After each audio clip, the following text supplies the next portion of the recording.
Hello అండి, welcome back to my channel. ఈరోజు రవ్వ కేసరి ఎలా చేసుకోవాలో తెలుసుకుందామండి. మనం చేసి ఎంతసేపు అయినా మధురంగా ఉండేటట్టు సరైన క్వాంటిటీస్తో చెప్తాను చూడండి. ముందుగా స్టవ్ వెలిగించి గిన్నె పెట్టి కొంచెం ఆయిల్ వేసుకోవాలండి.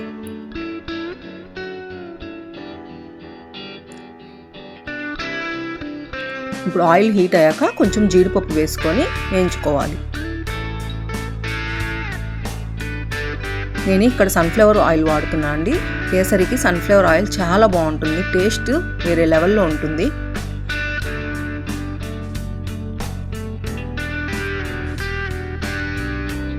జీడిపప్పు తీసుకొని పక్కన పెట్టుకొని అదే ఆయిల్లో 1 కప్పు సూజీ తీసుకొని బాగా ఫ్రై చేసుకోవాలి. అరోమా వచ్చేంత వరకు బాగా ఫ్రై చేసుకోవాలండి. మనకి ఇది ఫ్రై అవుతుందని తెలియడానికి కలర్ లైట్గా చేంజ్ అవుతుందండి. అప్పుడు స్మెల్ కూడా మారుతుంది, బాగా స్మెల్ వస్తుంది సూజీ.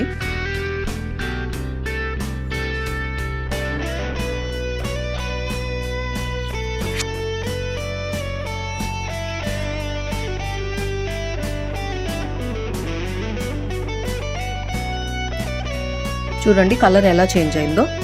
ఇప్పుడు కలర్ ఇలా చేంజ్ అయినప్పుడు మనం ఏ కప్పుతో అయితే సూజీ తీసుకున్నామో అదే కప్పుతో షుగర్ తీసుకొని బాగా మిక్స్ చేసుకోవాలి.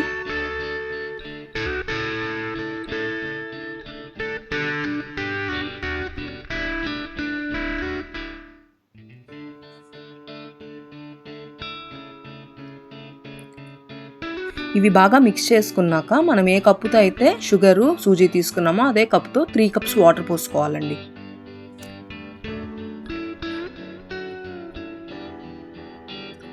వాటర్ పోసుకొని బాగా మిక్స్ చేసుకోవాలి. ఉంట కట్టకుండా బాగా మిక్స్ చేసుకోవాలండి. మనం అలాగే వదిలేస్తే ఉంటలు కడుతుంది.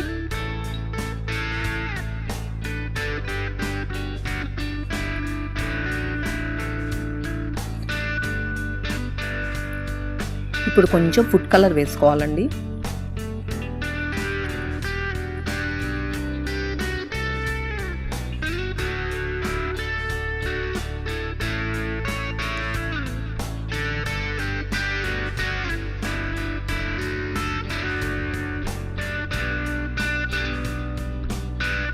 ఇప్పుడు కొంచెం పైనాపిల్ ఎసెన్స్ వేసుకోవాలి.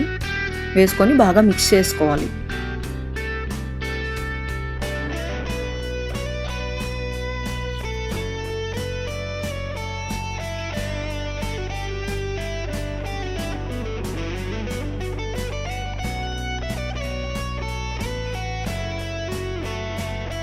బాగా మిక్స్ చేసుకున్నాక కాసేపు మూత పెట్టుకోవాలి. 2 మినిట్స్ తర్వాత చూస్తే చూడండి టెక్స్చర్ ఎలా చేంజ్ అయిందో, ఎంత సాఫ్ట్గా.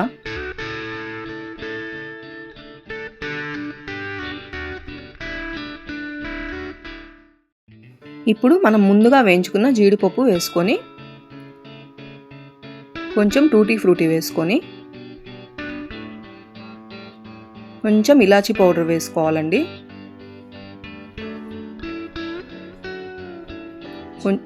చివరగా కొంచెం ఆయిల్ వేసుకోవాలి. పైన ఆయిల్ వేసుకొని 1 స్పూన్ షుగర్ వేసుకోవాలి.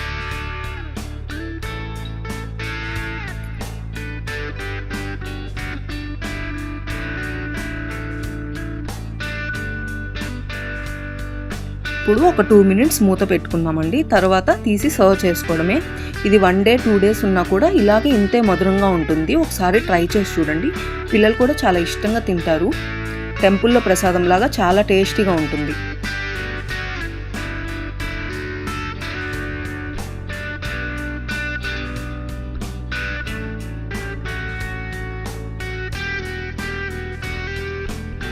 ఈ వీడియో కనుక మీకు నచ్చినట్లయితే please like, share and subscribe.